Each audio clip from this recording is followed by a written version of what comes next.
Mukunda jewellers లో gratitude sale flat 50% of on value added offer అన్ని branches కి వర్తిస్తుంది.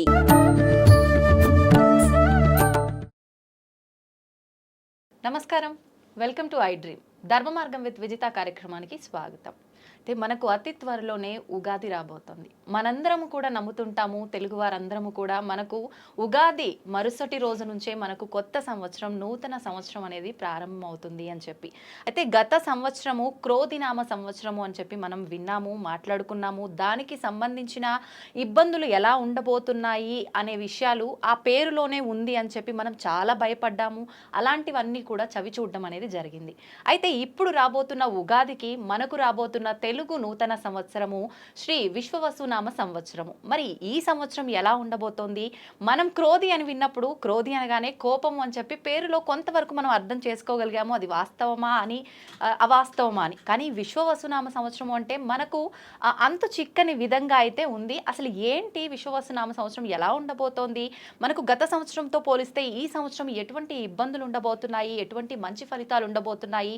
మామూలుగా ఉగాది అనగానే పంచాంగ శ్రవణం, నిజంగా ఉగాది అనగానే షడ్రుచుల కలయిక, నవనాయకుల ఫలితాలు, ఇలాంటివన్నీ కూడా మనం మైండ్లో కదలాడుతూనే ఉంటాయి, మెదలాడుతూనే ఉంటాయి. వీటన్నిటి గురించి క్లుప్తంగా తెలుసుకునేదాకా మనందరికీ కూడా అసలు నిద్రే పట్టదని చెప్పాలి. అయితే వీటన్నిటి గురించి తెలియజేయాలి అనంటే వాటన్నిటిపైన మంచి అవగాహన ఉన్న వ్యక్తి అయితే బాగుంటుంది అనిపించింది. అందుకే ఇప్పుడు నేను ఒక మంచి వ్యక్తిని మీ ముందుకు తీసుకురాబోతున్నాను ఈ విషయాల గురించి చర్చించడానికి. ప్రస్తుతం నాతో పాటు ఉన్నారు ప్రముఖ ఆధ్యాత్మికవేత్త, పంచాంగకర్త.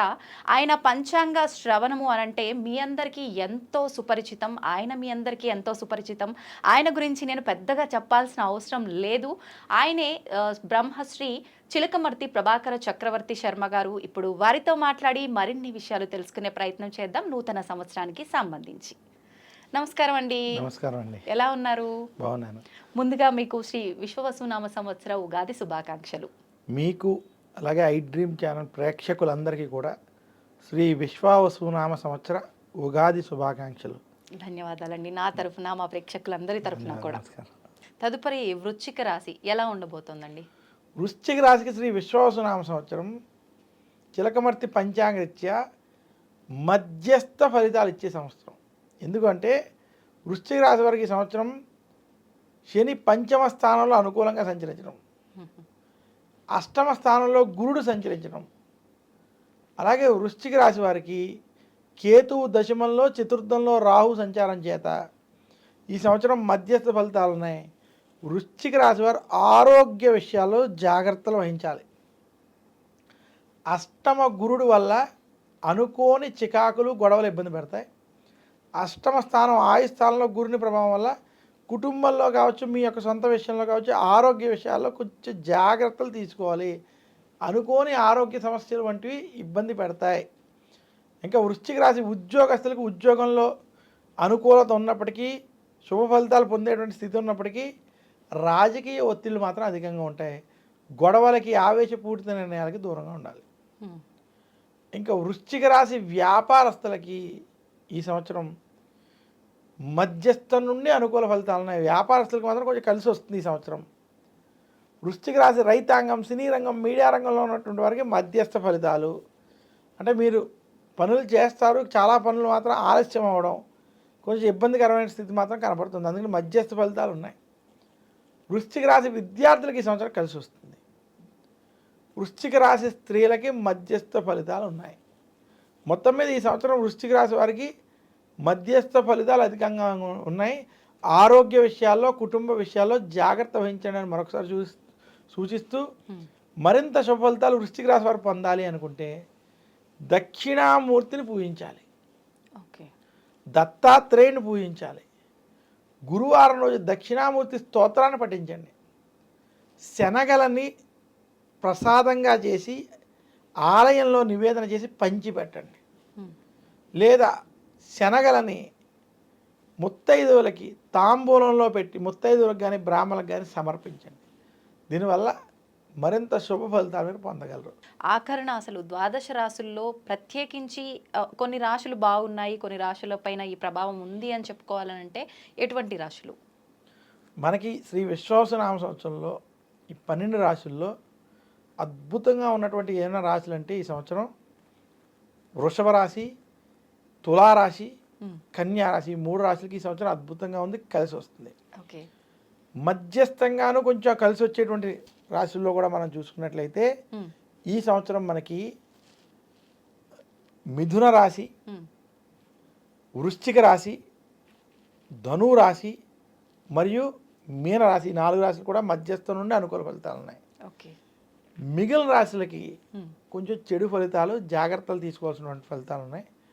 ముఖ్యంగా మేషరాశి వారు, అలాగే మనకి కర్కాటక సింహరాశి వారు జాగ్రత్తలు కొంచెం ఎక్కువ తీసుకోవాలి. మకర రాశి వారు కూడా కొంచెం మధ్యస్థంగా ఉంది, వారు కూడా జాగ్రత్తలు తీసుకోవడం వల్ల ఓకే కలిసి వస్తుందని సూచిస్తున్నాను. సంతోషం అండి. అయితే ఒక చిన్న సందేహం, మామూలుగా రాశి ఫలాలు విన్నప్పుడు చాలామంది స్టార్టింగ్లో మనం మాట్లాడుకున్నట్టుగా కూడా పేరును బట్టి చూసుకునే వాళ్ళే ఎక్కువగా ఉంటారు. అయితే పేరును బట్టి చూసుకున్న వాళ్ళకి ఇది 100% మాత్రం వర్తించదు, అది వాళ్ళ వ్యక్తిగతాన్ని బట్టి ఉంటుందంటారు కదా, దీన్ని ఎవరు ఎంతవరకు తీసుకోవచ్చు అంటారు? చూడండి, ముఖ్యంగా ప్రతి వ్యక్తికి తన జాతక చక్రం చాలా ముఖ్యమైనది. అంటే జాతక చక్రం అంటే అతను పుట్టిన డేట్ ఆఫ్ బర్త్, టైము, ఈ రెండిటితో ఏ నక్షత్రం ఏ రాశి వచ్చిందో అది చాలా ముఖ్యం.